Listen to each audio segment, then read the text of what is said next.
What really transpired between the Deputy President William Ruto and his boss President Uhuru Kenyatta? That is one question most Kenyans have been asking, but nobody is willing to offer an answer. Because from all indications, the fallout between these two gentlemen, in my view, is very bitter, and they're not willing to forgive each other. Yesterday, William Ruto was on KTN News, and he was asked this particular question. And his response was very clear, that President Uhuru Kenyatta actually refused any attempt to reconcile them. Which begs the question, what really transpired? And why would President Uhuru Kenyatta be so bitter with the Deputy President, a man who actually ensured he won his second term in office? Been a very patient person. The kind of humiliation that I have been subjected to by my boss, nobody could have taken it. I want to tell you that if it was, for example, Raila or Martha Karua, they would have done drastic things already. I am a very patient person. The record is going to bear me witness. I have resisted as much as I could to respond to my boss. Many people say, oh, William Ruto has insulted Uhuru Kenyatta. I have never insulted Uhuru Kenyatta. And in fact, I have had a discussion with him, and I have asked him directly, I hear there is this story that I have insulted you. Can you produce one clip? Because either from the intelligence, whether it was at night or in a private meeting or in some place where I said something against you. You know, but he said it's not there because I am a very careful person. You know very well, Canon, that bishops talk to me.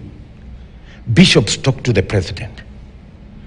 And when they came back to me, I told them, I want to have a chat with my boss. He refused.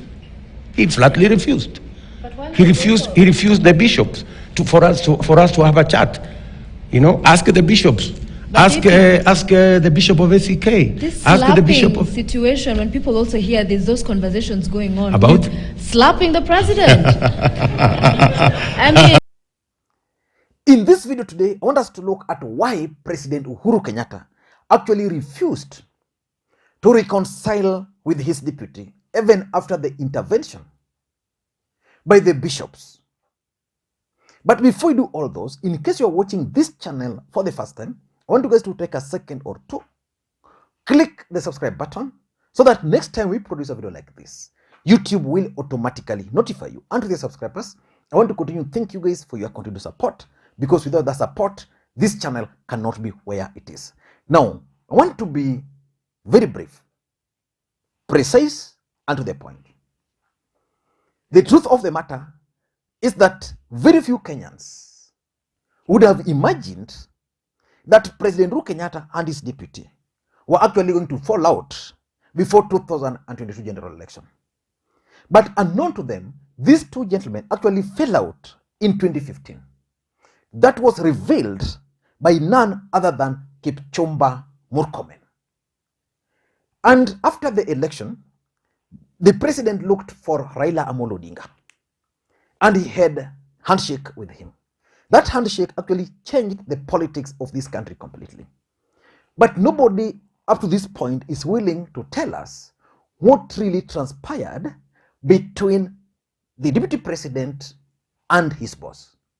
What we've had are actually speculations. The first reason being given is that William Ruto had planned to impeach President Uhuru Kenyatta. And the president, using the intelligence services, got wind and reached out to Raila Odinga. And Raila Odinga saved him. In fact, Junet Mohammed alluded to this recently. Previously, people like Wambugu, Ngunjiri, and most of Uhuru Kenyatta's allies from the mountain have been talking about that plan to impeach the president. In the second instance, the second reason being given is that at some point, the deputy president wanted to eliminate the president. And that's, for me, is weird and outrageous. And they give the case of, I don't know, there's this particular time when the president was supposed to go to, was it Ethiopia, and the plane had to make a U-turn back into the country. And also there was that incident where the president was at in Kisumu and the plane was delayed. But those ones for me cannot be the main reason why these guys cannot reconcile. Number three, the third reason they give is that Uhuru Kenyatta bought Ruto. And Ruto demanded half of the government. And because Uhuru Kenyatta was desperate to win the presidency, he gave in. And that in the second term, the president now decided that it was now payback time. And in fact, for those who follow the politics, there's a time David Murade alluded to that by saying that the president, we are going to witness a more ruthless President Uhuru Kenyatta in his second term. That was way before the elections. But we don't want to get into all those details. Those details, we will get them, but not now. In future, when William Ruto will put all these things into a book, and President Uhuru Kenyatta hopefully will also put them into a book for Kenyans to read what really transpired. What we are subjected to today are just speculations. But why is President Uhuru Kenyatta not willing to reconcile with the DP? Number one reason for me is the fact that William Ruto actually led rebellion against President Uhuru Kenyatta in the mountain. The truth of the matter is that President Uhuru Kenyatta was voted to the last man by his people in the mountain.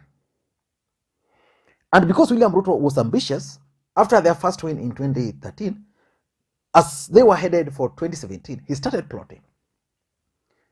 And he managed the Jubilee nominations in the mountain. In fact, someone was telling me that the deputy president convinced President Uhuru Kenyatta that being the head of state, he should not bother about taking charge of the campaigns in the mountain. So he took charge and ensured that those who were pro-Uhuru Kenyatta were locked out.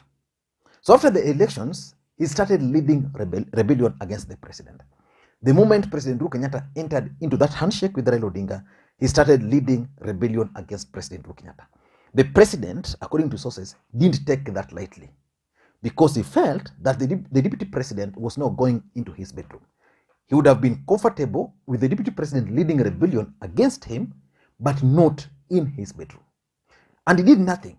In fact, President Uhuru Kenyatta is where he is today because he did nothing. If he had reacted before, if he had become available to most of these people, probably things would have changed. And because the DP-led rebellion, the president got so bitter and decided that anybody who was associating with the deputy president from the mountain was his enemy. And the deputy president also managed to reach out to so many of these people. So President Uhuru Kenyatta, by the time he realized he had so many enemies in the mountain in the name of elected MPs, elected senators, and to some extent, even governors. And that is the first reason why the president is not willing to reconcile with this deputy. Because today in this country, President Uhuru Kenyatta is like a visitor in his own backyard. So that's number one. Number two is that after that handshake, William Ruto then embarked on consolidating his strongholds, which in my view was the best decision for him. Assuming William Ruto did not go to the mountain to consolidate his base, assuming he did not go to the Rift Valley to consolidate his base, probably Uhuru Kenyatta would have managed to lock him out. So the fact is, during those events where the deputy president was moving all over, he mastered one thing. He would unleash his allies, Ndindi Nyoro, Alice Wahome, Oscar Sudi. He would unleash Kimani Ngunjiri, several others. These guys would attack the president. Then the president would attack the president. And any moment the deputy president would speak, he would not castigate them. So he would only preach peace, how he respects the president. You see, like, assuming the deputy president was in a place in Murang'a, accompanied by all members of parliament, majority of them from Central. So all these people would attack President Uhuru Kenyatta, how his government has failed, how the handshake was bad. They would attack the president. But then the main guy, William Ruto, would then stand up and just explain how Jubilee government has performed, what they have done. Uhuru was looking at him. Why would you allow these people to attack me? You are just there. And then when you stand to speak, you don't castigate them. It means it's you who is sending them to attack me. So Uhuru Kenyatta got so mad. And that's why, up to this stage, he is not willing to even shake hands with the deputy president. The truth of the matter is that if Uhuru had opportunity, he would have fired his deputy long time ago. Number 3, in my view, was the attack on the family, and specifically from Oscar Sudi. The day Oscar Sudi attacked President Uhuru Kenyatta's mother, for me, that marked the end of the day, or marked the end of Ruto and Uhuru Kenyatta. Because Uhuru Kenyatta believes strongly, and this is the truth, that Oscar Sudi was actually just delivering a message from from the deputy president. You see, like, there is no way Junet Mohammed can make certain words, can attack Uhuru Kenyatta today, and then you don't see the hands of Raila Odinga, because they are in handshake.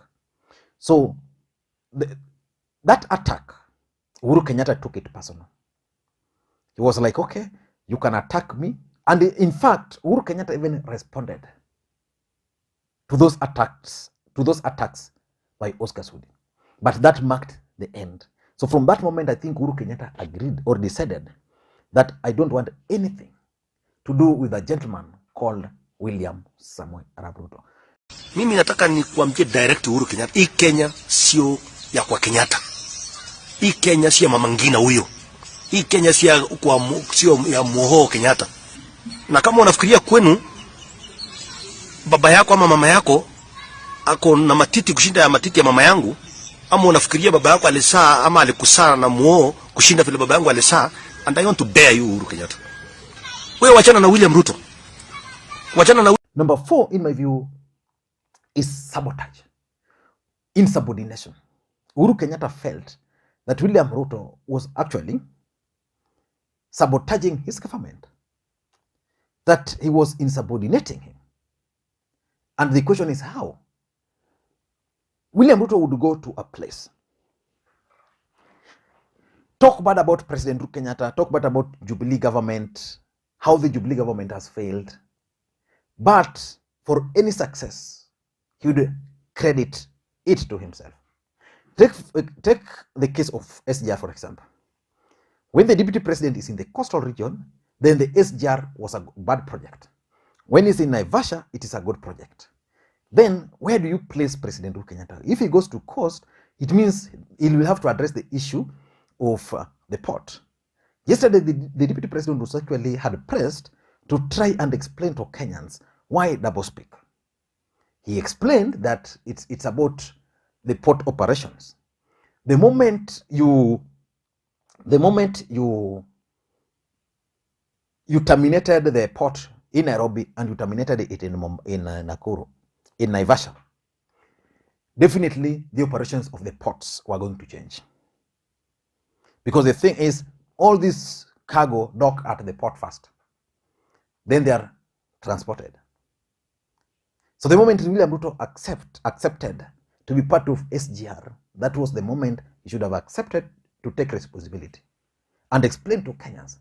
But for him, anything good, it's him. Anything bad is Raila Odinga and President Uhuru Kenyatta. Uhuru Kenyatta viewed that as an act of sabotage and an act of insubordination. And number 5, in my view, I also tend to think that the president is bitter with Ruto because of business interest. Most people don't talk about it, but the truth of the matter is that the Jubilee government, the Kenya Kwanza Brigade, are now trying to talk about what they call state capture. You know, when Uhuru and Ruto came into power, the deputy president started figuring out how he was going to win the presidency. And they realized that the best way to win the presidency is using money. But how do you make money? So he realized that for him to succeed, he needed to make money. But you can only make money in government. So Amako was given all insurance tenders for government vehicles in the entire country. You remember those NTSA vehicles which were chasing matatus and the rest. Those vehicles were leased from William Ruto. You remember those electricity poles across the country? It is alleged it was Ruto who was doing them. You remember the last mile where electricity was being placed and installed in even things which are not inhabitable. It is alleged that that was Ruto. So he benefited a lot. And by doing that, he even stepped onto some businesses which he ought not to have, like in the energy sector, like in that insurance, and I'm told even that leasing of those vehicles. And he was the guy there because Uhuru Kenyatta is laid back. But Uhuru Kenyatta was not happy. And that led to the fallout. So today, William Ruto is trying to come out as someone who is very clean when it comes to what he's calling state capture, and Uhuru is dirty. So Uhuru is not willing. And lastly, I think it has to do with the handshake. Ruto felt Uhuru betrayed him. Uhuru also felt Ruto betrayed him because what Uhuru wanted was for him to rule peacefully by having Raila Odinga on board and William Ruto. And probably if William Ruto had agreed to work with them together, maybe things would have changed. I don't know. But that handshake also attributed to Uhuru Kenyatta being bitter and not willing to reconcile with his deputy. I don't know what to think. That's my take. Thank you guys, and please, may you have a good day. Monday is a holiday. Bye-bye.